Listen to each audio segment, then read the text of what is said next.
I am Sadie, 32, and literally last Thanksgiving, my rep as the family dreamer?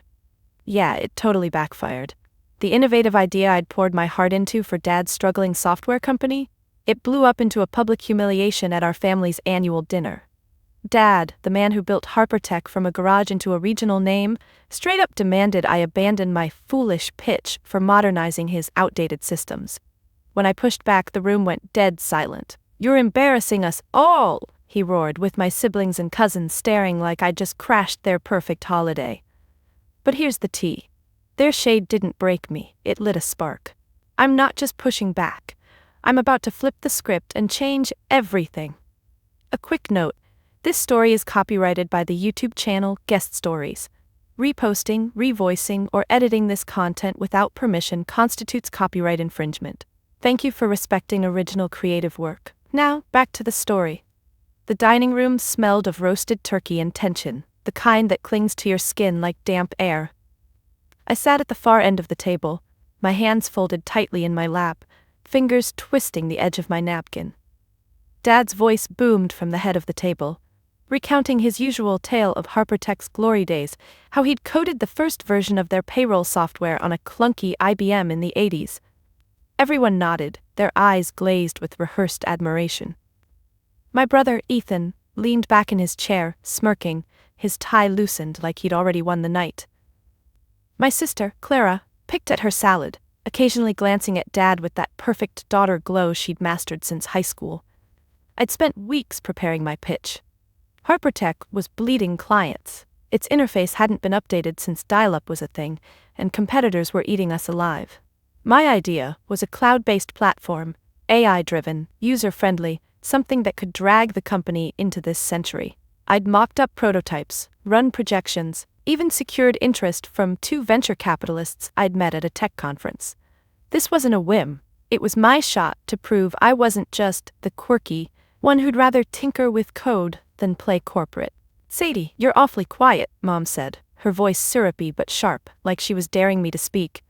I took a breath, my heart thudding against my ribs.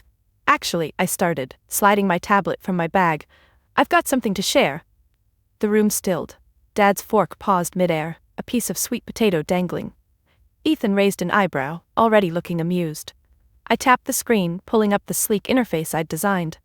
"HarperTech's losing ground because it's stuck in the past," I said, keeping my voice steady. "This platform could change that, streamlined, scalable, with predictive analytics to anticipate client needs." I passed the tablet to Dad, my hands trembling slightly. He glanced at it, his lips pressing into a thin line. "Predictive analytics?" he scoffed, tossing the tablet onto the table like it was junk mail. "Sadie, this is a family business, not your personal science project." A few cousins chuckled. Clara avoided my eyes, her fork scraping her plate. "We've been fine for 30 years without your experiments," Dad continued, his voice rising. "You think you know better than me? Than HarperTech?" I felt heat creep up my neck. "It's not about knowing better," I said, gripping the edge of my chair. "It's about surviving. Clients are leaving, Dad. I've got data." "Data?" He cut me off, slamming his hand on the table. The wine glasses wobbled. "You're embarrassing yourself, Sadie. And us. Stick to your little hobbies." The word hobbies hit like a slap. Ethan snorted, muttering something to Clara, who stifled a laugh. Mom just sighed like I was a child throwing a tantrum. I wanted to scream, to list every client we'd lost, every outdated line of code I'd debugged for free just to keep their servers running. Instead, I stared at my plate, my mashed potatoes blurring as my eyes stung. The room moved on, Dad resumed his story, Ethan cracked a joke, and the clinking of silverware filled the silence. But inside, something shifted. I wasn't just hurt, I was done. Done begging for their approval, done being the invisible one. As I pushed my chair back, the screech of wood on wood made everyone flinch. "I need some air," I muttered, grabbing my tablet and coat. Outside, the November chill bit at my cheeks. I leaned against the porch railing, my breath fogging in the dark. My tablet glowed in my hands, the prototype still open, a reminder of what I could do, what they couldn't see. That's when it hit me. I didn't need their permission. I didn't need HarperTech. I could build something bigger, something mine. And one day, they'd see it. Not just my idea, but me. The spark wasn't just anger, it was ambition, raw and unstoppable. I slipped into my car, the engine humming to life, and drove into the night, already coding the future in my head. As I gripped the steering wheel, the city lights blurring past like streaks of forgotten code, my mind raced back through the years, piecing together how I'd ended up here. Always the shadow in a family of spotlights. The rejection tonight wasn't new. It was just the latest echo of a lifetime, where my sparks were snuffed out before they could ignite. I turned up the radio to drown out the silence, but it didn't help. Memories flooded in, sharp and uninvited, starting with that summer when I was 12, the first time I realized my ideas didn't count. It was our family vacation at the lake house, the one Dad rented every July to build team spirit, as he called it. Ethan, 14 then, had just won some school debate tournament. Nothing groundbreaking, just reciting facts about history that anyone could look up. But Dad paraded him around like he'd invented the wheel. "That's my boy," he'd say, clapping Ethan on the back so hard his skinny shoulders jerked forward. Clara, 10, got her share too. She'd baked these lopsided cookies from a box mix, and Mom cooed over them like they were gourmet. "Such a little homemaker," Mom said, pinching Clara's cheek until it turned pink. Me? I'd spent the week in the dusty attic, tinkering with an old computer Dad had tossed up there. I figured out how to program a simple game, a maze where you collected virtual coins. It wasn't fancy, but I debugged it myself, staying up late with a flashlight under the covers. On the last night around the campfire, I lugged the clunky machine down, my arms aching from the weight. "Look what I made," I said, plugging it in with an extension cord that snaked across the grass. The screen flickered to life, pixels forming the maze. Ethan leaned over, his marshmallow stick dripping, and played for maybe 30 seconds before shrugging. "It's okay, I guess, kinda glitchy." Dad barely glanced up from his beer. "Sadie, we're out here to relax, not stare at screens." He ruffled Ethan's hair instead. "Tell us about that debate win again, son." Clara giggled, offering Dad a cookie, and just like that, the moment passed. I unplugged the computer, the cord whipping against my leg as I dragged it back upstairs. My chest tightened, not from tears, I wouldn't let them see that, but from the way my hands shook, fingers clenching around the handle. Why did their stuff matter more? Ethan's words, Clara's treats, they fit the mold. Mine didn't. Fast forward to high school graduation.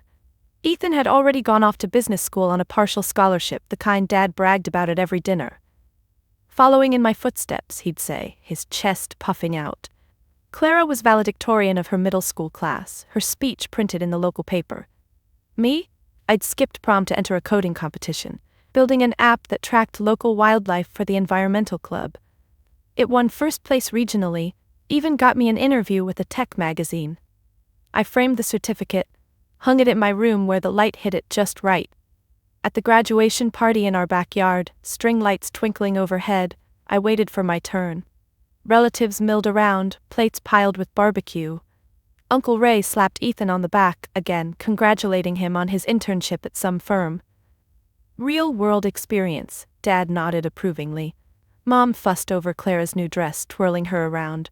I sidled up to Dad, the certificate crinkling in my sweaty hands. "Hey Dad, check this out, my app won." He took it, scanned it for a second, then handed it back. "That's nice, Sadie. But apps? They're a dime a dozen. Ethan's lining up a real job." His eyes drifted to where Ethan was holding court with cousins, laughing too loud. Clara piped up, "I got straight A's again." And Mom enveloped her in a hug, the fabric of her dress rustling. I folded the certificate, the edges digging into my palm, and slipped it into my pocket. No one asked about it the rest of the night. I ended up in the kitchen, washing dishes alone, the suds bubbling up as I scrubbed harder than necessary, my reflection in the window staring back. Blurry, unimportant. College amplified it. I majored in computer science, scraping by on loans because Dad insisted it was impractical. Ethan studied finance, Clara marketing, safe traditional paths that earned them summer jobs at Harper Tech. My freshman year, I developed a prototype for a budgeting tool, something that could integrate with small businesses like Dad's. I emailed it to him, attached with a note. Thought this might help with expenses. His reply? A curt, "Focus on your studies." No questions, no feedback. Meanwhile, Ethan's brilliant spreadsheet for inventory got him a bonus. At holiday dinners, Dad would toast him, "To Ethan, keeping us efficient." Glasses clinked, smiles all around. Clara's social media campaign for the company, basic posts on Facebook, drew praise. Our little marketer. I'd sit there, fork pushing peas around my plate, my stomach nodding. Once I tried interjecting, my tool could automate that spreadsheet, make it real time. Dad waved it off, his hand cutting through the air. We're not ready for that fancy stuff. Ethan smirked, leaning back, his chair creaking. Clara changed the subject to her latest shopping find. By my mid-20s, after graduation, I took a job at a startup, pouring everything into side projects. One night, I stayed up until dawn fixing a bug in a freelance app I'd built for a local nonprofit. It streamlined their donations, saved them hours. They sent a thank you email, which I forwarded to the family group chat. Crickets from Dad and Ethan. Clara replied with a thumbs-up emoji. But when Ethan closed a minor deal at Harpertech, the chat exploded with congratulations, heart emojis flying. I stared at my phone screen, thumb hovering over the keyboard, then deleted my unsent message. Why bother? My fists clenched around the device, nails biting into my palms. These moments stacked up, each one a brick in the wall between us. Driving now, the highway humming under my tires, I realized it wasn't just ignorance, it was deliberate. They celebrated what fit their world. Ethan's deals, Clara's polish, my innovations, threats to the status quo. The spark from tonight burned hotter, fueled by these memories. I wasn't going back to beg. I'd build in the dark where they couldn't dismiss me. The exit sign glowed ahead and I signaled left, toward my apartment, toward freedom. Pulling into my apartment complex, the gravel crunching under my tires, I killed the engine and sat there for a minute, the dashboard lights fading to black. My hands still gripped the wheel, knuckles white, as if letting go would unravel everything. The humiliation from dinner replayed in my head, Dad's scoff, Ethan's smirk, Clara's averted eyes. But mixed with it was this new fire, burning away the doubt. I grabbed my tablet from the passenger seat, its screen still warm, and headed inside, the key scraping in the lock like a promise. That night, alone in my dimly lit living room, surrounded by half-unpacked boxes from my last freelance gig, the aha hit me like a line of code, finally compiling. I flopped onto the couch, the cushions sighing under my weight, and opened my laptop. The prototype I'd shown Dad stared back at me. Clean lines, intuitive menus, the kind of interface that could make even non-techies feel powerful. But it was tied to Harpertech, to his vision. What if I cut those strings? My fingers hovered over the keys, then started typing, deleting the company branding, renaming files. Novasoft, I whispered, testing the word. It felt right, new, explosive, anonymous. I'd build it under a pseudonym, Alex Reed, gender-neutral, untraceable to Sadie Harper. No family ties, no expectations, just pure innovation. The idea crystallized as I sketched on a notepad, pens scratching furiously. Cloud-based, AI-integrated software for small businesses, but with extras. Predictive tools for inventory, automated marketing, seamless integrations with e-commerce. It wasn't just modernizing, it was revolutionizing. I'd seen the gaps at Harpertech, clunky updates, ignored user feedback. Novasoft would listen, adapt, grow with its users. My heart raced, palms sweating as I wiped them on my jeans. This wasn't revenge yet, it was survival. I couldn't stay in that town under their shadow. By dawn, I'd decided, move to Seattle, tech hub, fresh start. I emailed my resignation to the freelance firm, short, no explanations, and started packing, tossing clothes into suitcases, the zippers rasping shut. The move was a blur of highways and cheap motels, but the struggle began in earnest when I hit Seattle. My studio apartment was a shoebox, walls thin enough to hear neighbors' arguments, the single window overlooking a rainy alley. Savings wouldn't last long. 3 months, tops. I set up my workstation on a wobbly IKEA desk, cables snaking across the floor like veins. Days blurred into code marathons, fingers flying over the keyboard, eyes burning from the screen's glow. I'd code for hours, then debug, cursing under my breath as errors popped up, red text mocking me. Syntax error, it'd say, and I'd clench my jaw, backspace furiously, rewrite. Coffee became my lifeline, mugs piling up, stains rings on the wood. I'd pace the tiny room, socks sliding on the linoleum, muttering algorithms to myself. The aha had been the spark, but building was the grind. I freelanced odd jobs, fixing websites for cafes, tutoring online, to pay rent, my laptop balanced on my knees during video calls. One night, a bug in the AI module had me slamming the desk, the lamp rattling. "Why won't you predict right?" I growled, rubbing my temples. Headache throbbing. I stepped outside for air, rain pattering on my hoodie, and watched cars splash by. Doubt crept in. Was this stupid? Dad's voice echoed. Foolish experiments. I shook it off, fists balling in my pockets, and went back in, determined. Breakthroughs came in waves. After weeks, the predictive analytics clicked, testing it with dummy data, watching graphs align perfectly. I pumped my fist, the chair creaking as I leaned back.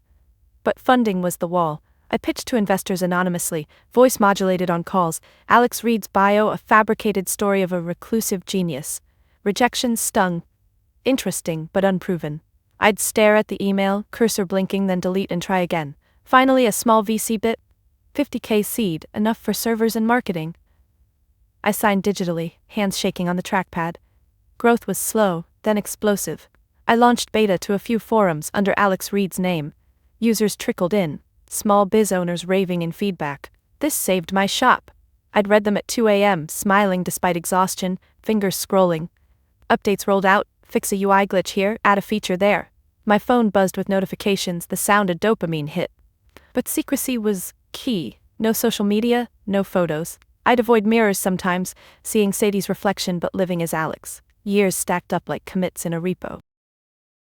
By year 3, Novasoft had 10K users, revenue ticking up. I hired remotely. Virtual assistants who never saw my face, contracts airtight, the office, still my apartment, upgraded to a one-bedroom with a view of Puget Sound. I'd stand at the window, coffee steaming, watching ferries glide and feel the weight lift. But struggles persisted. A server crash during peak hours had me on the phone with tech support, voice steady as Alex, while inside panic clawed. Reboot sequence, I'd type, nails clicking keys, sweat beading on my forehead. The massive success hit at year 5. A major partnership with an e-commerce giant. They'd integrate Novasoft, exposing it to millions. Negotiations were tense, video off, emails precise. When the deal closed, $2 million up front, I sat back, chair wheels rolling slightly, and let out a breath I'd held for years. Novasoft was a multi-million empire, valuation soaring. I'd built it brick by digital brick from that first aha to this. But hidden, bank accounts in Alex's name, P.O. box for mail, no one knew Sadie Harper was behind it.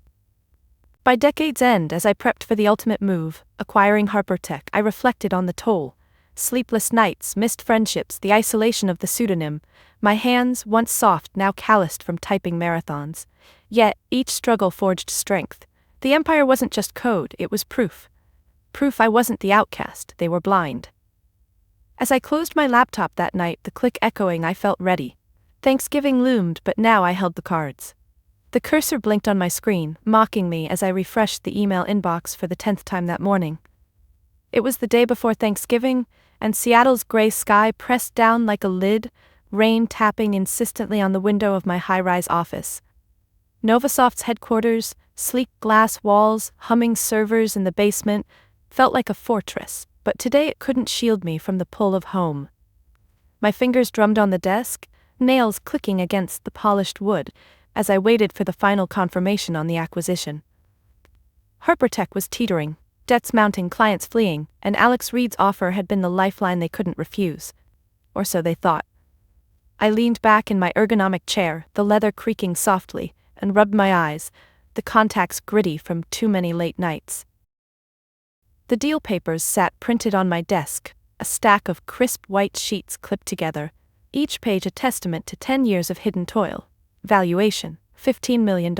Terms, full control to Novasoft. I'd reviewed them obsessively, pen hovering over clauses, crossing out redundancies with sharp strokes. But the real kicker was the anonymity clause. Alex Reed would remain the face until I chose otherwise. My stomach twisted at the thought, not from nerves about the business, but from what came next. The drive back to that suffocating town. The family dinner where I'd dropped the bomb. Why go at all? The question nagged as I stood, pacing to the window, my heels sinking into the carpet. Hands pressed against the cool glass, I watched droplets race down, blurring the city below. Part of me wanted to skip it, send an email, let them discover Alex Reed's identity through lawyers. But no, that was too clean. I needed to see their faces, watch the realization dawn. My fists clenched at my sides, nails digging into palms, echoing the old hurts. Dad's dismissal, Ethan's smirks. They'd shaped me, but now I'd reshaped them. The phone buzzed on my desk, vibrating against the wood, and I snatched it up, heart skipping. "Ms. Reed," my assistant's voice came through, calm and efficient. "The lawyers just confirmed. Harpertech's board, well, your father signed off. Funds transfer at midnight." I exhaled slowly, the breath fogging the window slightly. "Thanks, Lena, hold all calls today." Hanging up, I set the phone down gently, but my hand lingered, fingers tracing the edge. It was done. Novasoft would swallow Harpertech whole, modernize it, make it thrive under my vision. But first, the charade. Packing for the trip felt like arming for battle. I opened my closet, the doors sliding smoothly, and pulled out a simple black dress, professional, unassuming, nothing like the power suits I wore here. Folding it into my suitcase, the fabric whispered against my skin, cool and detached. Jeans next, a sweater, casual enough to blend in. My hands paused over a necklace, a silver chain with a small circuit board pendant I'd made years ago, a talisman from the early days. I fastened it around my neck, the clasp clicking shut, metal cold against my collarbone.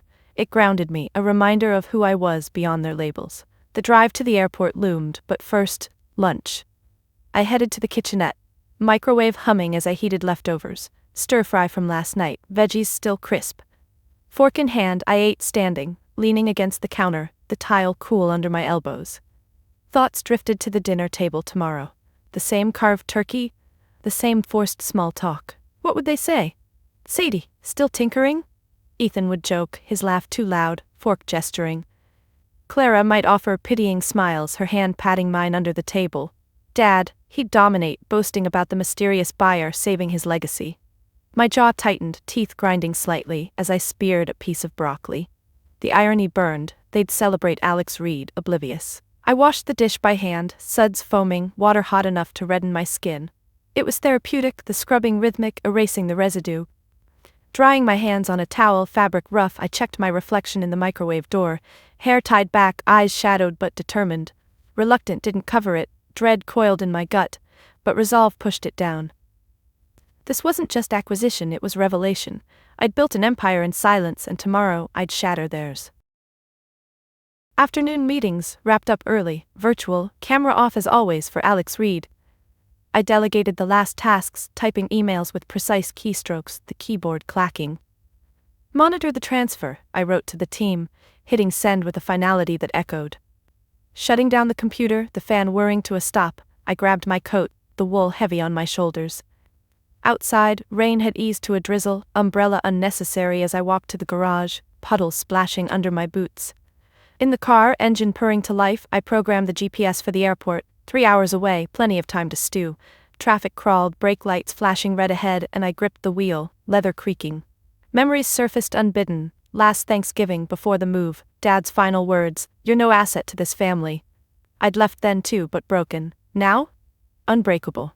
My phone rang, Mom, her name lighting the screen. I hesitated, thumb hovering, then answered on speaker. "Sadie, you coming tomorrow?" Her voice was tentative, laced with that familiar mix of hope and judgment. I swallowed, throat dry. "Yeah, Mom, flight's tonight." She prattled on, turkeys brining, Ethan's bringing his new girlfriend, Clara's promotion. I murmured agreements, eyes on the road, wipers swishing. "Dad's excited about the buyout," she added. "Some big shot, Alex Reed, saved the company." My lips pressed tight, suppressing a laugh. "Sounds great," I said, voice even. Hanging up, the click resonated, and I accelerated, merging lanes with a smooth turn. Airport security was a grind, shoes off, belt through the scanner, my hands raising in the body scan. Waiting at the gate, I sipped coffee, the cup warm in my grasp, steam rising. Boarding, seatbelt clicking, the plane taxied, engines roaring. Liftoff pressed me back, and I closed my eyes, visualizing tomorrow. The reveal, their shock. Hands folded in my lap, fingers interlacing, I breathed deep. The deal was the pinnacle, but the dinner? The true eve of judgment.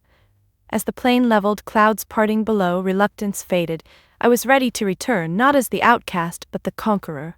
The plane touched down with a jolt, wheels screeching on the runway, pulling me back to the present as the seatbelt sign dinged off. I gathered my carry-on, the zipper snagging briefly on my sweater, and filed out with the crowd, the airport's fluorescent lights buzzing overhead like a swarm of doubts. Rental car keys in hand, cold metal pressing into my palm, I navigated the familiar roads back to town, the landscape unchanged. rolling hills dotted with bare trees, their branches clawing at the overcast sky. My grip tightened on the steering wheel, leather creaking, as the family home loomed ahead, its porch light a reluctant beacon.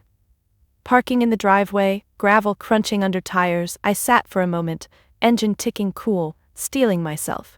10 years away, but the knot in my stomach felt timeless. I stepped out, the chill wind whipping my hair, and grabbed my suitcase from the trunk. Wheels rumbling over the uneven path to the front door. Before I could knock, it swung open, Mom's face appearing, lined more deeply than I remembered, her apron dusted with flour. "Sadie, you're here," she said, pulling me into a hug that smelled of cinnamon and forced warmth, her arms squeezing a bit too tight, like holding on to a ghost. I patted her back awkwardly, my free hand clenching the suitcase handle. Come in, everyone's waiting." The foyer hit me like a time capsule, same coat rack overloaded with jackets, same faded rug underfoot.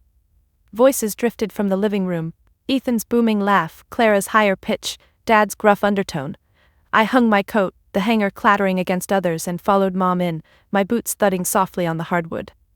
The room fell into a hush as I entered, eyes turning my way. Ethan lounged on the couch, beer in hand, his gut softer than before, tea askew. Clara stood by the fireplace, wineglass stem twisting in her fingers, her makeup impeccable but smile tight. Dad sat in his armchair, newspaper folded on his lap, glasses perched on his nose. "Sadie," Dad said, not rising, his voice neutral but eyes appraising, like scanning for weaknesses. "Made it, huh? Flight okay?" I nodded, setting my bag down with a soft thump. "Yeah, smooth enough." Ethan set his beer on the coffee table, the glass clinking, and leaned forward, elbows on knees. "Long time no see, sis. What, 10 years? You look different. City life treating you well?" His tone dripped condescension, the word different laced with judgment, as if I'd traded family for frivolity. I forced a smile, teeth gritting behind it, and took a seat on the edge of an ottoman, fabric rough under my palms. "It's been busy. Work keeps me on my toes." Clara chimed in, sipping her wine, the liquid sloshing slightly. "Work? Last I heard, you were doing some freelance coding thing. Still at that?" She tilted her head, brows furrowing in mock concern, her free hand smoothing her skirt. It was a backhanded probe, implying instability, and I felt my nails dig into the ottoman's seam. "Actually, yeah," I said evenly, crossing my legs, ankle over knee. "It's evolved. Bigger projects now." Dad snorted, folding his arms, the newspaper crinkling. "Bigger projects? Like what? Apps for cat videos? HarperTech's just been acquired by a real player, Alex Reed. That's the kind of innovation that matters." His emphasis on real stung, and Ethan chuckled, picking up his beer again, foam clinging to the rim. "Reed's a ghost but sharp. Turned a startup into an empire. You could learn from that, Sadie." The barrage built, question after question laced with barbs. Mom bustled in with a tray of appetizers, cheese cubes and crackers, the plate rattling as she set it down. "Help yourself, dear. You look thin. Eating enough out there?" Her eyes scanned me, critical, as if my independence showed in my frame. I speared a cheese cube with a toothpick, the wood splintering slightly, and popped it in my mouth, chewing slowly to buy time. "I'm fine, Mom, balanced diet and all." Ethan wasn't done. "So, no husband? Kids?" "At your age, Clara's already got 2 little ones." He gestured to photos on the mantel, grinning faces beaming back. Clara blushed modestly, but her eyes gleamed with superiority, fingers tracing the rim of her glass. "It's fulfilling, Sadie. You should try settling down." The implication hung, my life was incomplete, nomadic. My jaw tightened, a muscle twitching as I swallowed. "Priorities differ. Career first for me."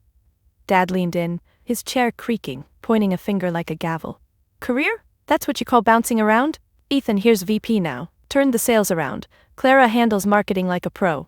He beamed at them, chest puffing, while I sat there, the outsider. Ethan nodded smugly. "Yeah, closed a big deal last month. Reed's buyout, it's a game changer. Dad's legacy secured." Clara added, "And my campaigns? Boosted visibility 30%. What about you, Sadie? Any metrics to share?" Each word was a needle, prodding old wounds. I shifted on the ottoman, the spring poking my thigh, and kept my voice steady. "I've got some successes, built a platform that's scaling." But they steamrolled on. Mom interjected, "Oh, that's nice, but family, Sadie, that's what counts. We've missed you." Her hand reached out, patting my knee, but withdrew quickly, as if unsure. Ethan smirked over his beer. Missed the drama, you mean? Remember that pitch you gave? Cloud this, AI that. Glad Dad shut it down. Would have tanked us. The room laughed lightly, glasses clinking in a toast to their shared memory, my humiliation a punchline. My fists balled in my lap, nails biting skin, but I held back, breathing through my nose. This was the gauntlet. Endure it, let them dig their hole deeper. Dad wrapped it up, standing with a groan, joints popping. Dinner soon, freshen up, Sadie, try not to stir things. He clapped Ethan on the shoulder, solid and approving, ignoring me. I rose, knees stiff, and headed upstairs to my old room, door clicking shut behind me. The bed sagged as I sat, hands rubbing my face, the skin warm from suppressed flush. Their words echoed, condescending, diminishing, but fueled the fire. The phone in my pocket vibrated softly. A text from Lena, transfer initiated. I smiled faintly, thumb swiping the screen off. Pre-dinner was just the warm-up, the real show waited at the table. Descending the stairs, the wood creaking under my feet like a warning, I smoothed my dress with hands that still trembled faintly from the pre-dinner jabs.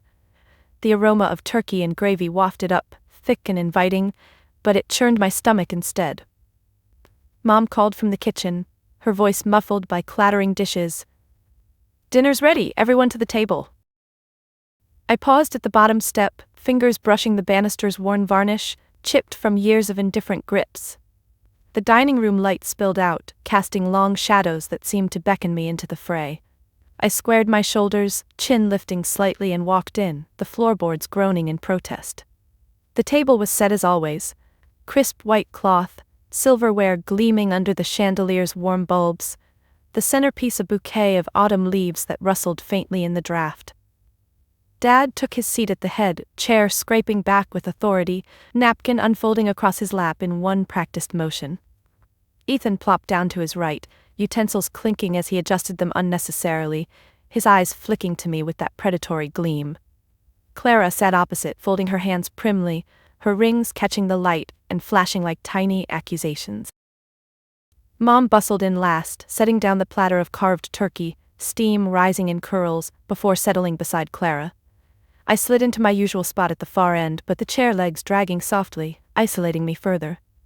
Let's say grace, Dad intoned, his voice gravely, and we bowed heads, mine dipping just enough, eyes half closed, staring at the grain of the wood. His prayer droned on about blessings and family unity, words that rang hollow, his clasped hands, knuckles whitening.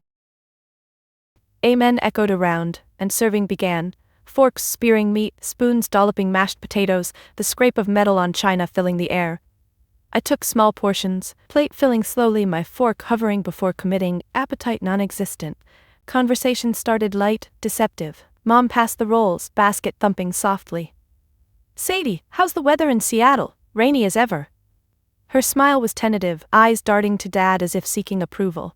I nodded, buttering a roll with deliberate strokes, knife rasping. Yeah, constant drizzle. Keeps things green. Ethan snorted, mouth full, swallowing with a gulp.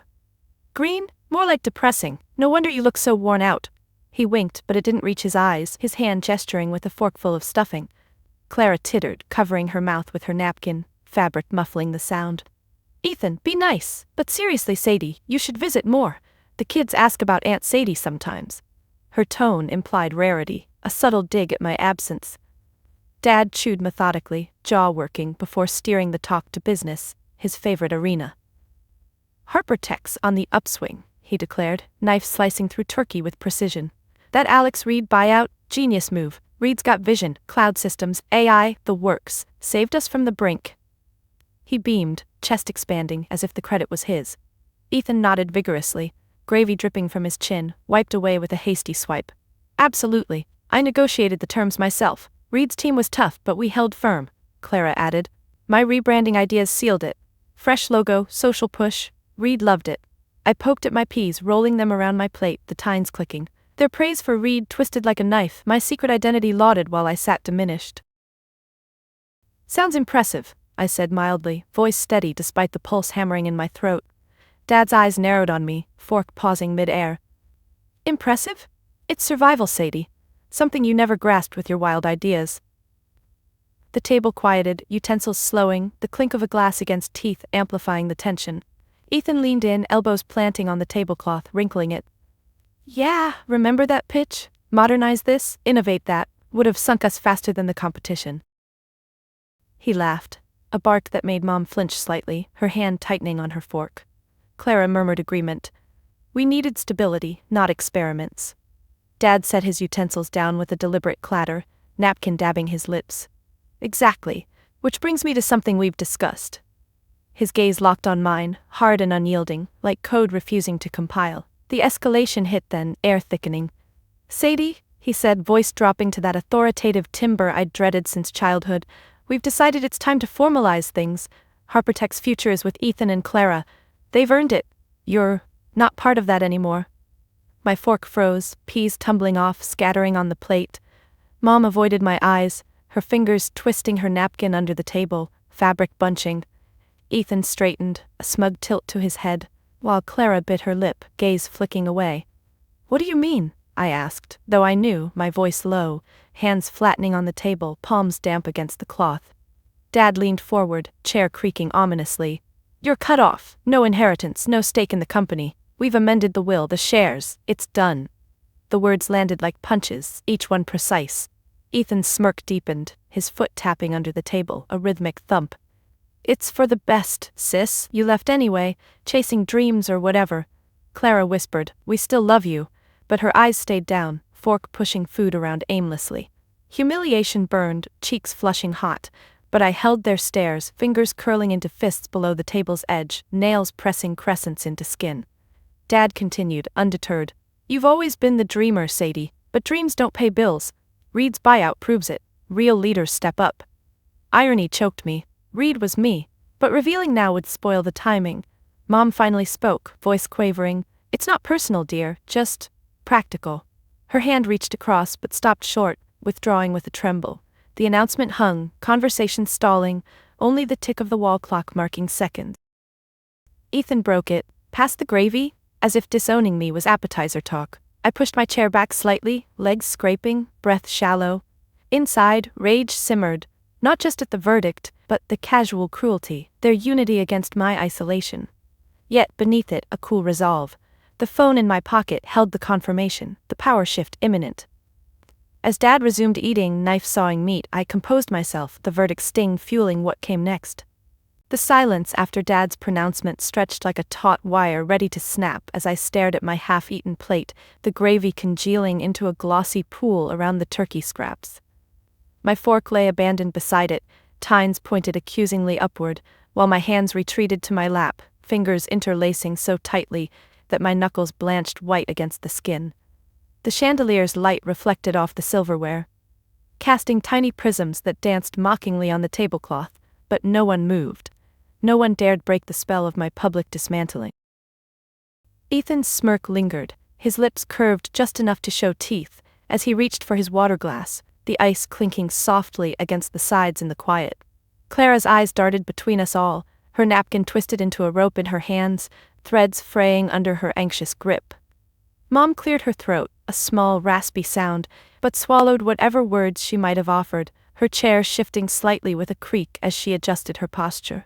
Deepest humiliation didn't begin to cover it. It clawed at my chest, making each breath shallow and deliberate, like inhaling through a straw. Dad's eyes bored into me, expectant, as if waiting for tears or protest, his folded arms a barrier of finality, the fabric of his shirt bunching at the elbows. Well? He prompted, voice low but edged, leaning forward just an inch, the table's edge pressing into his stomach. Nothing to say, Sadie? No grand defense? I opened my mouth, words forming on my tongue, bitter, defensive.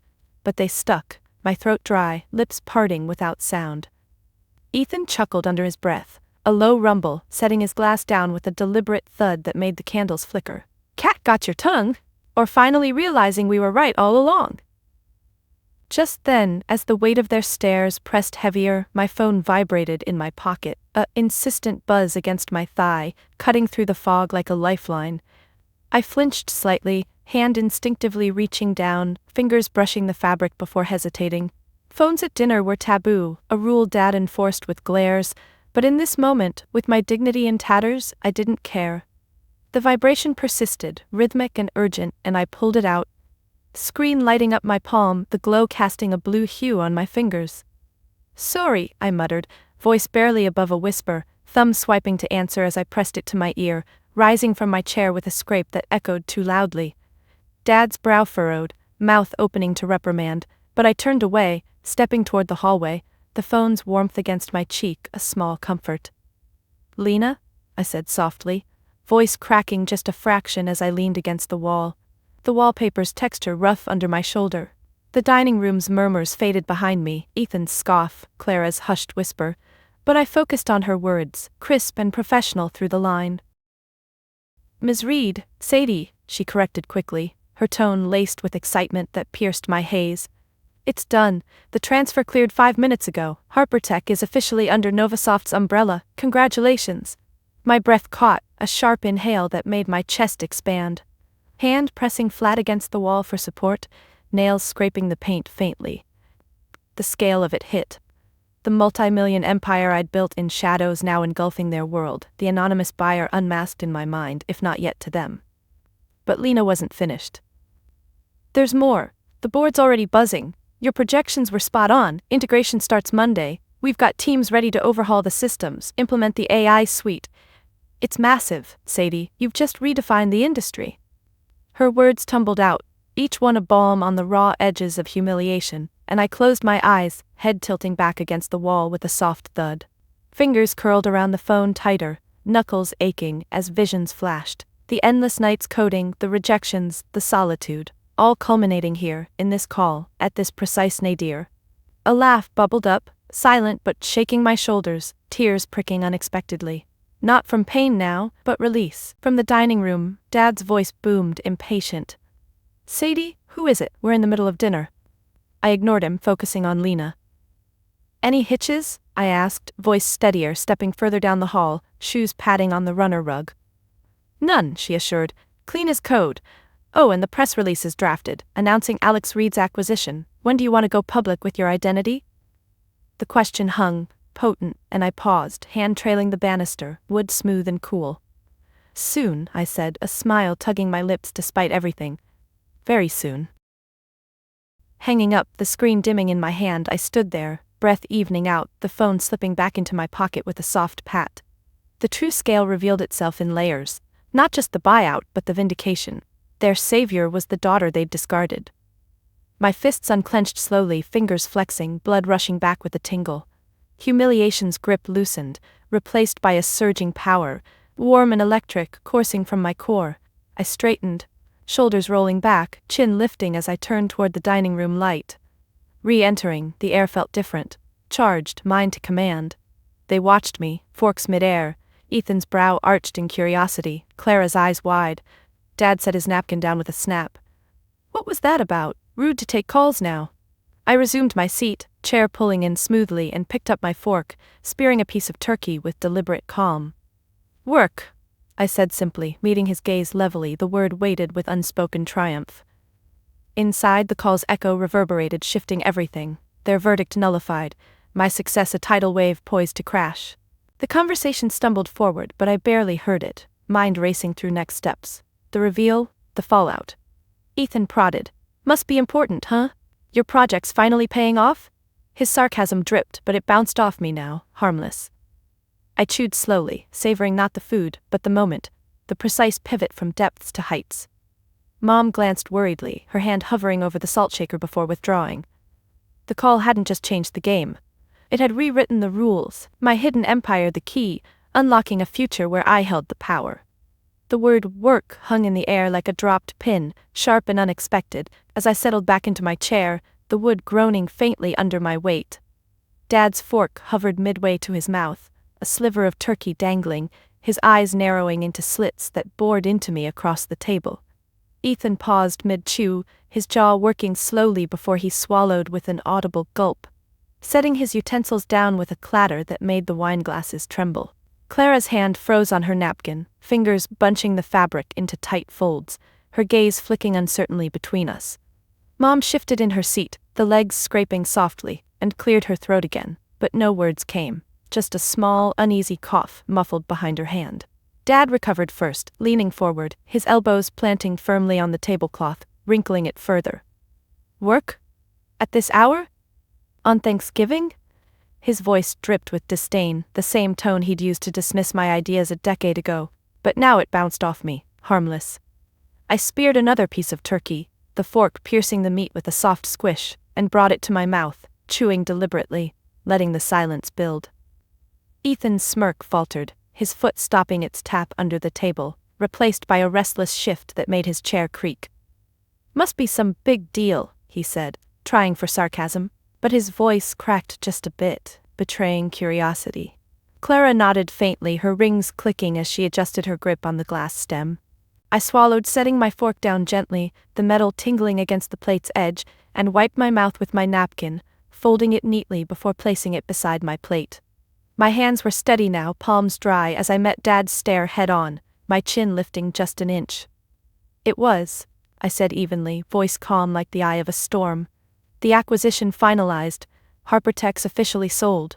The words landed soft but sure, and the room stilled further. No clinks, no shifts, just the distant hum of the refrigerator from the kitchen. Dad's face hardened, brows knitting, but a flicker of confusion crossed it, his fingers drumming once on the table before stilling. "What do you mean? We already know that. Reed's team handled it days ago."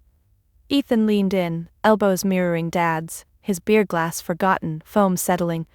"Yeah, sis, you're late to the party. Reed's the hero here." Clara murmured, "It's a relief, really," her hand reaching for the butter knife, then withdrawing empty.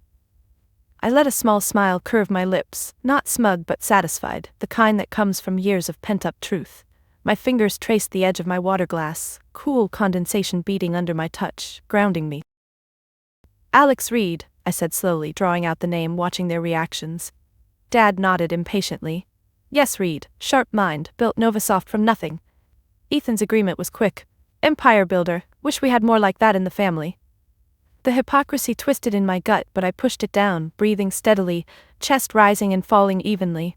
"That's the thing," I continued, voice unwavering, leaning back slightly, the chair back pressing into my shoulders. "Alex Reed isn't some stranger. Alex Reed is me." The revelation dropped like a stone into still water, ripples spreading in their widened eyes. Dad's mouth parted, no sound emerging, his hand halfway to his glass before freezing, knuckles whitening. Ethan's face drained of color, his smirk vanishing as he straightened abruptly, chair legs scraping harshly. Clara gasped softly, hand flying to her mouth, fingers pressing against her lips, muffling the sound. Mom's eyes darted to me, then away, her napkin dropping to her lap unnoticed. "What?" Dad finally barked, voice hoarse, slamming his palm on the table, the impact making the plates jump. "That's impossible. Reed's a powerhouse. He stopped, words failing, his other hand clenching into a fist on the cloth. Ethan recovered enough to sputter. "Bullshit, prove it." His eyes narrowed but uncertainty flickered, his foot resuming its tap, faster now. I pulled my phone from my pocket, the device smooth in my hand, and tapped the screen awake. Pulling up the confirmation email from Lena. Subject, acquisition complete. Sliding it across the table, it skidded to a stop near Dad, screen glowing with the Novasoft logo and my pseudonym in bold. He snatched it up, glasses slipping down his nose as he peered at it, fingers scrolling jerkily. Ethan's head craned over, breath quickening, while Clara leaned in from the side, her chair inching closer with a drag. Mom whispered, "Sadie?" But it was questioning, disbelieving. Dad's face shifted, confusion to shock to something like anger, his grip tightening on the phone until the case creaked. This says Alex Reed. How?" I interrupted gently. "Pseudonym, to build without interference, without dismissal." The word hung pointed and Ethan flushed, averting his eyes, hands balling on the table. "You lied?" Dad accused, tossing the phone back, it clattering near my plate. I caught it before it slid off, pocketing it calmly. "No, I protected myself. From years of being overlooked, humiliated, you celebrated Ethan and Clara's safe successes, ignored mine. Now the ghost you praise? That's the daughter you just disowned." Clara's face crumpled, tears welling, her hand reaching out tentatively before pulling back. "We didn't know," she murmured, voice small, fingers twisting her ring. Ethan stammered, "But why hide? We could have what?" I cut in, voice rising just a fraction but controlled. "Supported me? Like you did tonight, cutting me off while toasting my alter ego?" Dad's fists clenched and unclenched, veins bulging on his forehead, chair pushing back as if to stand, but he stayed seated, deflated. "This changes nothing," he growled, but it lacked conviction, his eyes dropping to his plate. Mom finally spoke, voice trembling. "Sadie, please. We're family." I stood then, napkin dropping to my chair, the fabric pooling. "Family? You shattered that dynamic long ago. Neglect, contempt, I've built despite it. Now, Harpertech's mine to fix on my terms." The words flowed, each one a release, my hands gesturing lightly, palms open. Ethan tried one last jab. "So, revenge? That's low." I met his gaze, unflinching. "Not revenge, justice. You hypocrisy. Praising Reed while burying Sadie. Confront it." Silence blanketed the room, their stunned faces frozen. Dad's jaw slack, Clara's tears spilling silently, tracking down her cheeks, Ethan's defiance crumbling into slack-mouthed shock, Mom's hands wringing in her lap. I grabbed my coat from the chair back, fabric rustling, and headed for the door. Steps measured, boots thudding softly. The front door clicked shut behind me, cool night air rushing in, stars pricking the sky overhead. In the car, engine humming to life, I exhaled long and deep, hands steady on the wheel. The exit was powerful, not dramatic, just true, leaving them to stew in the shards of their dynamics. The highway stretched dark and empty ahead, headlights cutting through the night like twin beams of resolve. As I accelerated away from the house, the rearview mirror showing only fading porch lights until they blinked out. My hands relaxed on the wheel, fingers uncurling one by one, the leather warm from my earlier grip, but inside the adrenaline still buzzed, a low hum in my veins that matched the engine's purr. The revelation had shattered their world, but mine, it was just beginning to settle, pieces clicking into place like a well-debugged program. I didn't head back to the airport, not yet. Seattle waited, but so did my real circle, the ones who'd become family without blood ties. A quick text to my group chat, "Heading home early? Up for a late-night unwind?" And responses pinged back almost instantly. Thumbs-up emojis, and "on my way" from Lena, Marco, and Jess. My apartment would be the spot, neutral ground stocked with wine and takeout menus. By the time I pulled into my building's garage, tires squealing softly on the concrete ramp, the city lights twinkled like code on a screen. Alive, welcoming. I parked in my reserved spot, the engine ticking cool as I grabbed my bag, strap digging into my shoulder, and rode the elevator up, the doors whooshing open to my floor. Unlocking my door, the key turning with a familiar click, I stepped into the quiet space. Modern, minimalist, with floor-to-ceiling windows overlooking the sound, waves glinting under street lamps.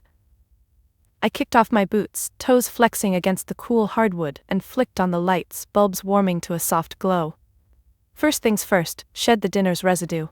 In the bathroom I splashed water on my face, droplets tracing paths down my cheeks, mirroring the unshed tears from earlier. Towel rough against my skin, I changed into sweats, fabric soft and loose, a far cry from the stiff dress now balled in the hamper. The doorbell buzzed, sharp and insistent, pulling me to the door.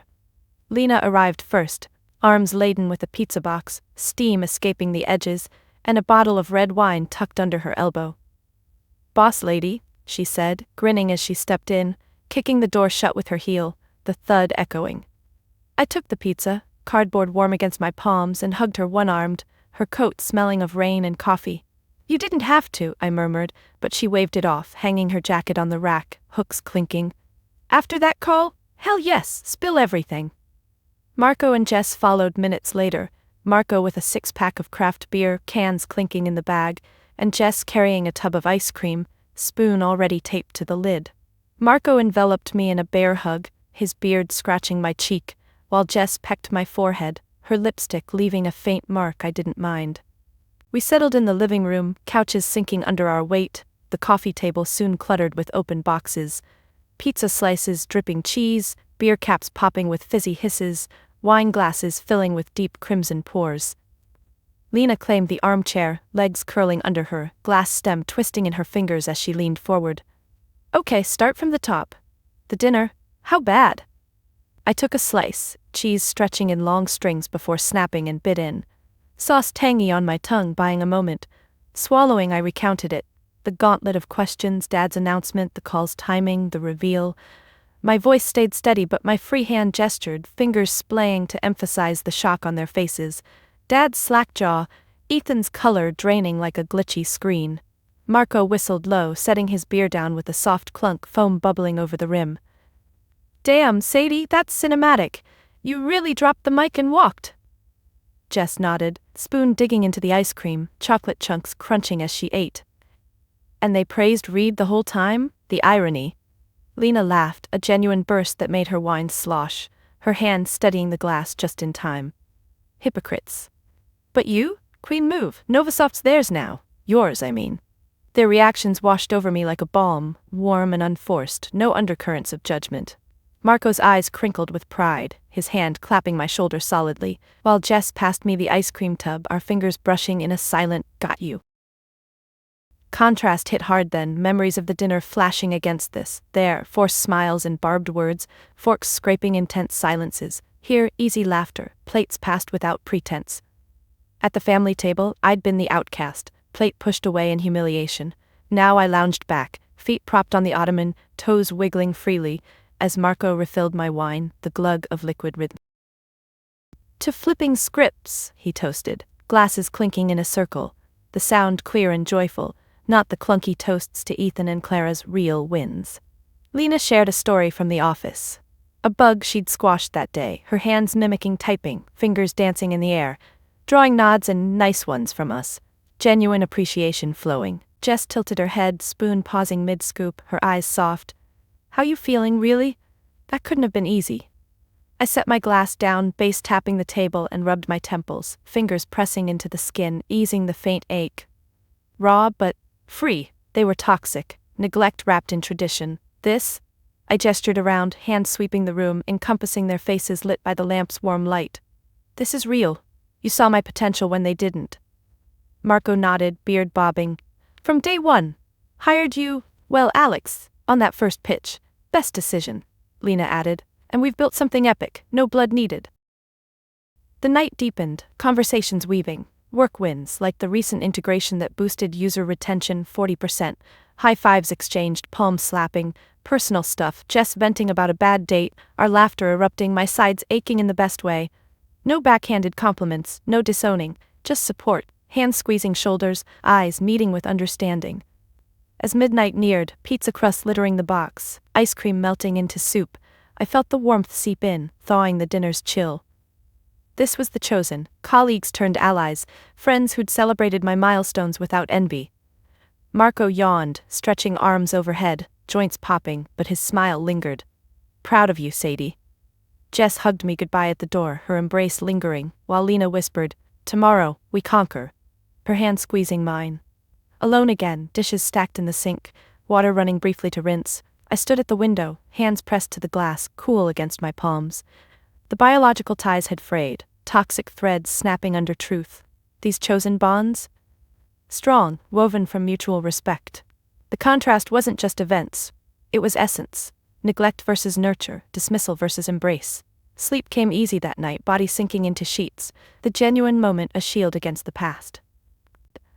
Waking up the next morning, sunlight filtering through the blinds in thin stripes across my bed, I stretched under the covers, the sheets whispering against my skin as my arms extended overhead, joints popping softly. The warmth from last night's gathering lingered.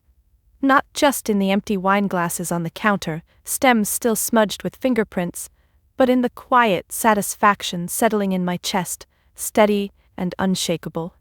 Coffee maker gurgling to life in the kitchen, the aroma of fresh brew pulling me up. I padded barefoot across the cool floor, toes curling against the chill. Mug in hand, steam curling up to fog my reflection in the window. I checked my phone, missed calls from Mom, texts from Clara, even one from Ethan. My thumb hovered over the screen, scrolling through. Sadie, we need to talk. This can't be how it ends. Call me. I set the phone down with a soft clack, sipping the hot liquid, its bitterness grounding me. The aftermath had begun, their scramble predictable, but my response? That was mine to shape. First call came mid-morning, as I sat at my desk, laptop open, emails from the Novosoft team piling in about the integration, code reviews, timelines, all buzzing with energy. The phone rang, Dad's name flashing, and I let it go to voicemail, the vibration rattling the desk surface. Listening later, his voice gruff but edged with something new, uncertainty. Sadie, Alex, whatever. We should discuss the company. Call back. I deleted it, fingers tapping delete firmly, no hesitation. Boundaries weren't walls, they were rules, clear and enforced.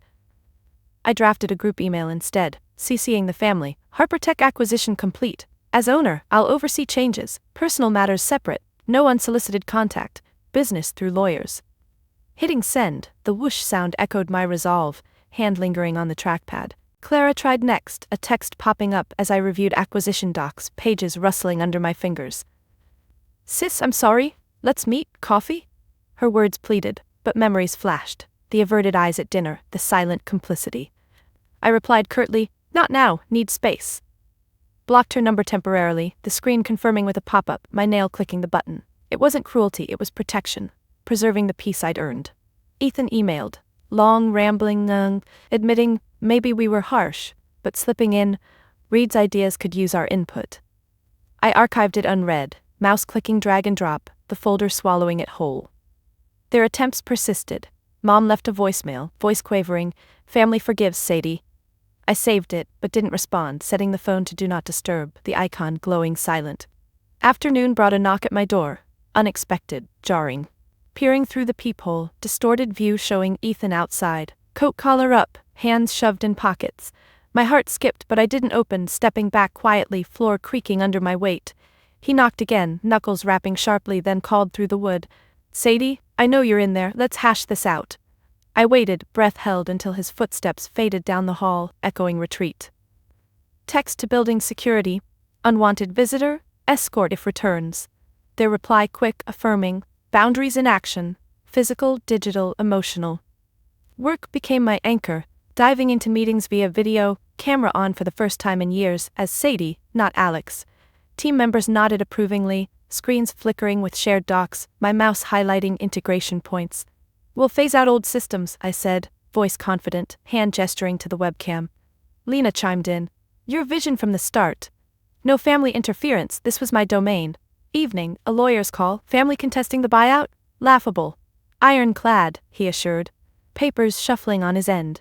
I instructed, handle all comms, no direct to me. Hanging up, receiver clicking back, relief washed over, shoulders dropping. But boundaries tested me too. Guilt nipped, late-night doubts as I paced the living room, socks sliding on the rug. Had I gone too far? Mom's quavering voice replayed, but I countered with memories, years of neglect, the disowning. Sitting on the couch, knees drawn up, arms hugging them tight, I journaled, pen scratching paper listing rules, respond only if respectful. No business meddling, healing on my timeline. The act solidified them, pages filling with ink blots from pressed pauses. A week in, Clara emailed, apologetic, no demands. I see now how we hurt you, can we start over? I read it twice, fingers drumming the desk, wood tapping rhythmically. Replied, appreciate it, but slow, texts only, no calls. Set the pace, my terms. Ethan tried again, voicemail contrite. I was jealous, okay, let's talk. Deleted, but noted the shift, no smirks in his tone. Dad's lawyer reached out, conceding, seeking collaboration. Through mine. Advisory roles possible, but decisions mine. Enforced separation, hands folding the response letter neatly. Socially, I leaned on the chosen dinner with Jess, forks clinking over pasta, her hand squeezing mine. You're doing right, she said, eyes earnest. Marco's text, boundaries equals strength. Their support reinforced, no erosion. Family attempts waned, Mom's card in the mail, handwritten, love you, envelope crinkling as I opened it, kept it on the fridge, magnet clicking shut, a tentative bridge but gate kept. Months blurred, Novasoft thriving, user base doubling, my innovations rolling out, keyboard clacking under furious typing. Personal rules held, occasional texts with Clara, surface level, my replies measured, thumbs pausing before send. Ethan's invite to coffee, declined, not ready. Dad's business query, routed to team. Each enforcement built the fortress higher, not isolating, but empowering. Standing at my window one evening, hands cupped around a mug, steam rising, city lights below pulsing like code, I felt the aftermath managed. Not chaotic, but controlled. New engagements on my rules, respectful, equitable. The journey toward rebuilding flickered. Possible, but paced, my hand on the reins. That flickering possibility of rebuilding stayed with me as I dove deeper into reshaping HarperTech, not as a bridge back to them, but as a monument to what I'd always envisioned. Months after the acquisition, with boundaries firmly in place, I scheduled my first on-site visit to the old offices. A solo trip, no fanfare, just me stepping through those familiar doors to claim what was now mine. The building loomed on the outskirts of town, its brick facade weathered, sign still reading HarperTech in faded letters that peeled at the edges. I parked in the lot, gravel crunching under my tires, and grabbed my laptop bag, strap settling over my shoulder with a soft thud. Keycard in hand, newly issued plastic cool against my fingers, I swiped into the lobby, the beep echoing in the empty space. Inside, the air smelled of stale coffee and printer ink, unchanged from my last visit years ago. The receptionist, an older woman named Gladys who'd been there since Dad's early days, looked up from her desk, glasses slipping down her nose. "Can I help you?" she asked, voice tentative, her pen pausing mid-note on a pad. I smiled faintly, setting my bag down with a thump. "I'm Sadie Harper, or Alex Reed if that rings a bell." Her eyes widened, hand flying to her mouth, chair rolling back slightly. "You're the buyer? Mr. Harper's daughter?" I nodded, fingers drumming lightly on the counter. "One and the same, here to tour and plan upgrades." She buzzed me through, intercom crackling, and I walked the halls alone first, shoes clicking on the linoleum, passing cubicles where employees typed away, keyboards clacking in a disjointed rhythm. Posters of outdated software hung crooked on the walls, corners curling. My hand trailed a doorframe, wood chipped, memories surfacing, summers interning, debugging code in a back room while Ethan schmoozed clients. But now, no nostalgia, just purpose. I entered Dad's old office, mine now, technically. The desk massive, papers stacked haphazardly, a photo of the family on the corner, us smiling stiffly. I picked it up, glass frame cool, thumb brushing the surface before setting it face down with a gentle clunk. This wasn't about erasing, it was redefining. Settling into the chair, leather creaking under me, I opened my laptop, screen glowing to life. First order, assess the systems. Fingers flying over keys, I logged into the servers, passwords changed that morning, my own secure string typed deliberately, code scrolled by, outdated lines glaring like relics.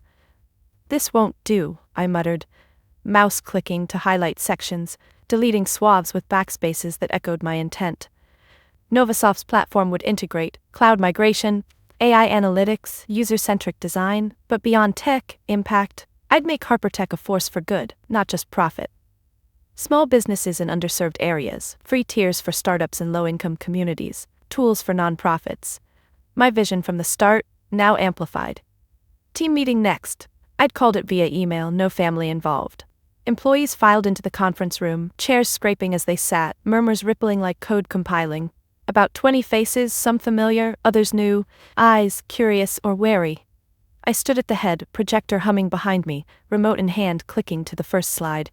"Welcome to the new HarperTech." My voice steady, I outlined changes. "We're not scrapping the legacy, we're evolving it. AI-driven efficiencies but with purpose, affordable access, ethical data use."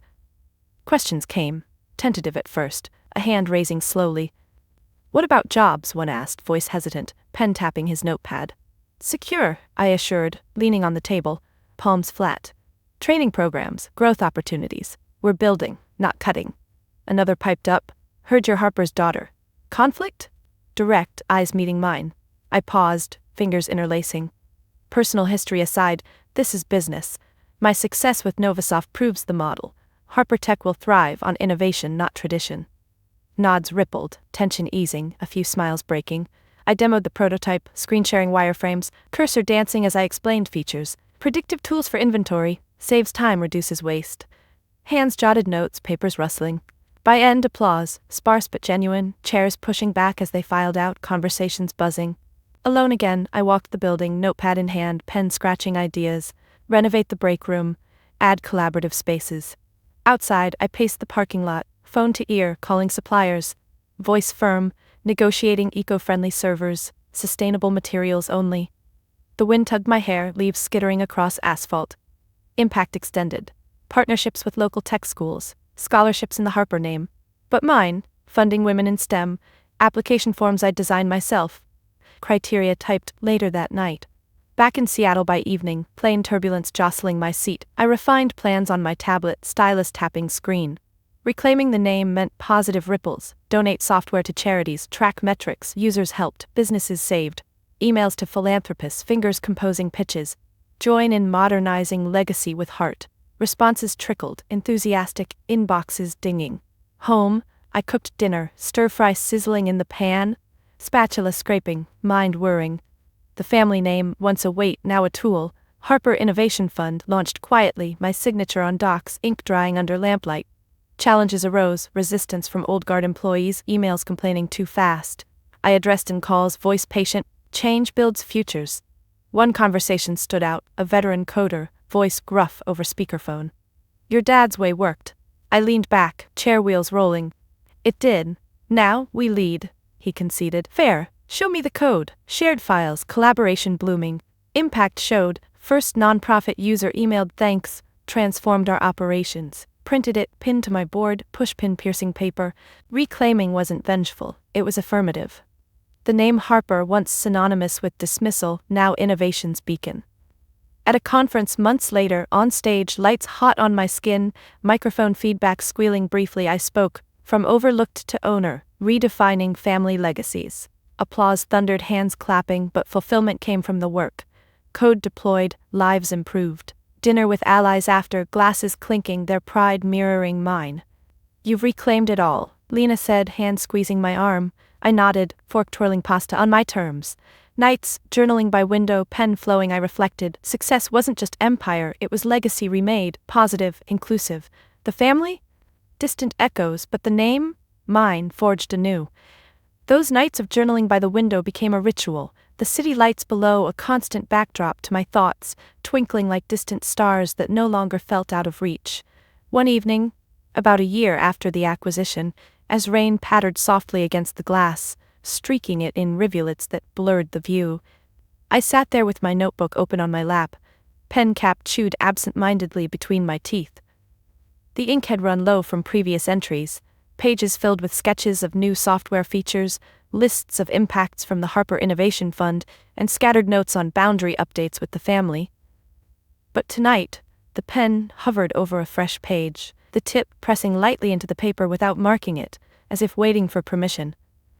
Success had remade the legacy, turned distant echoes into faint whispers, but something deeper stirred. A quiet urging to turn the reflection inward, to sift through the layers of achievement, and find the core beneath. I set the pen down with a soft click, fingers interlacing in my lap, nails tracing the lines of my palms as I stared out at the blurred skyline. The rain intensified, drumming a steady rhythm that matched my heartbeat, each drop a tiny echo of past storms. My mind wandered back, not to the dramatic reveal or the business triumphs, but to the small, accumulated moments that had built the wall of self-doubt. Childhood dismissals, Dad's hand waving away my game prototype, the attic dust settling on my dreams. High school, the certificate folded away, its edges creased from being hidden. College, emails unanswered, my ideas evaporating into digital voids. Even after Novasoft's rise, the pseudonym had been a shield, Alex Reed a mask to hide Sadie Harper's vulnerabilities. I'd chased validation through code, through empire building, through reclaiming the name, each line written, each deal closed, a bid for proof that I mattered. But as the rain sheeted down, obscuring the lights until they were mere halos, a realization crept in, slow and insistent, like debugging a subtle error that had lurked for years. My worth wasn't in the valuation of Novasoft, the glowing user testimonials pinned to my board, or even the tentative olive branches from family. Clara's occasional texts, now met with measured responses, or Mom's cards that I kept but didn't rush to answer. It wasn't external at all. I uncrossed my legs, feet planting firmly on the rug, toes digging into the fibers as if grounding myself in the moment. The notebook slid slightly, and I caught it, thumb brushing the embossed cover, feeling its texture under my skin, a tangible reminder of my own narrative. What if the spark from that humiliating Thanksgiving hadn't been just ambition but a call to self? I stood, pacing the room slowly, socks whispering over the hardwood, hands clasping behind my back. The empire I'd built, multimillion, innovative, impactful, was a reflection, not the source.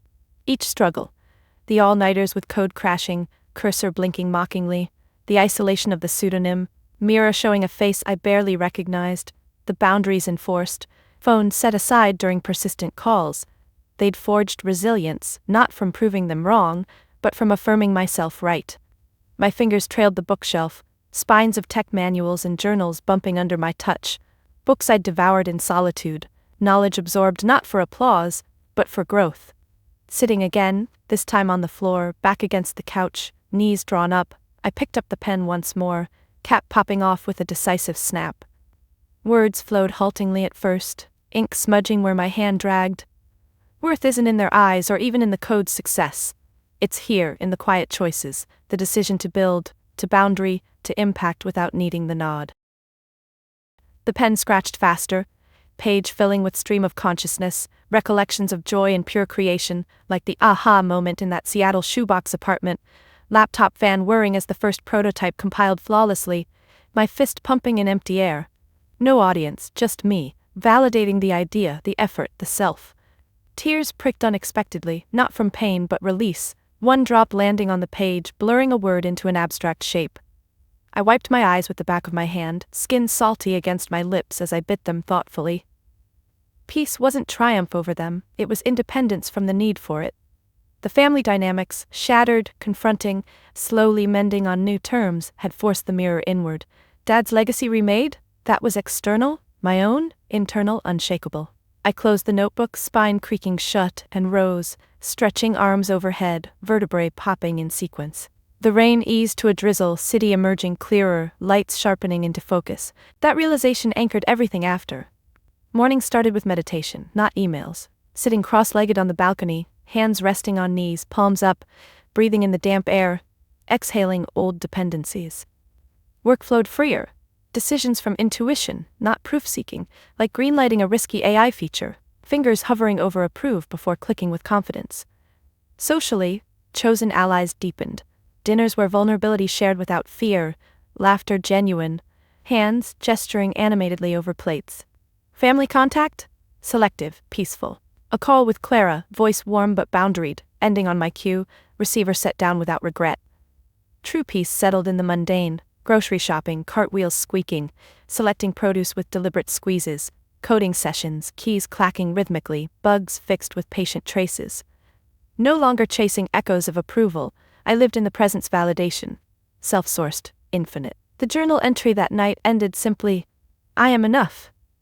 Pen capped, book shelved with a slide, I turned off the lamp, bulb dimming to black. Sleep came deep, body sinking into mattress, the internal worth a blanket warmer than any external acclaim. Peace wasn't an end, it was the foundation, built quietly, enduringly. Hey there, friends. Ever felt like your worth was tied to someone else's approval only to realize it's been inside you all along? That's the heart of my journey. From overlooked dreamer to self-validated empire builder, I confronted neglect, built boundaries, and reclaimed my path, finding peace not in revenge, but in inner strength. What about you? Have you faced family dynamics that pushed you to redefine yourself? Share your stories in the comments. I'd love to hear how you flipped the script in your own life. Your experiences could inspire someone else scrolling through. So what do you think? Did I hold my ground enough, or could I have pushed further? Drop a comment below, hit that like button if this resonated, and don't forget to subscribe for more real talk stories that empower and uplift. Remember, your validation starts with you. Go claim it today.